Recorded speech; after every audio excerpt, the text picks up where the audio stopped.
ABC's Hallie Jackson is covering the Trump campaign. She joins us live now from Trump Tower here in New York. Hallie, let's talk about at least what you're hearing regarding this big immigration speech in a few days from now.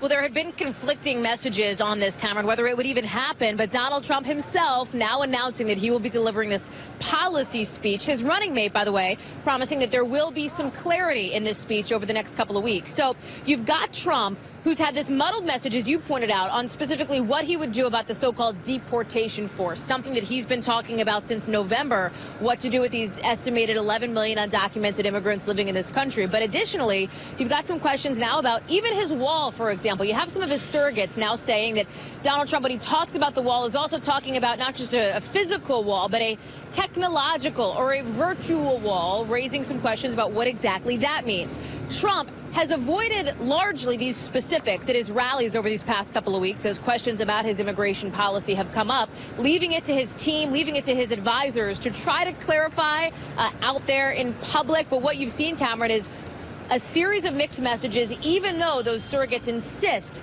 that Trump's policy has been consistent. What it's been, frankly, is a question mark.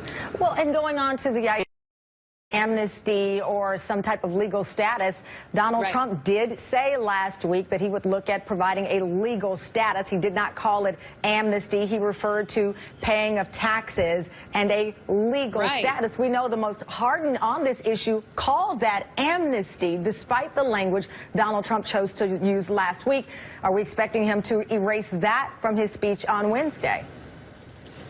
I think that what you can expect to see from Donald Trump on Wednesday is whatever Donald Trump wants to talk about. One would imagine that specifying what he's talking about in regard to the payment of back taxes for these undocumented immigrants, for example, which is something that raised a lot of eyebrows, will come up. Of course, he wouldn't call it amnesty, right? That is something that he has railed against in the primaries for months and months. But what is clear is that Donald Trump has some questions to answer.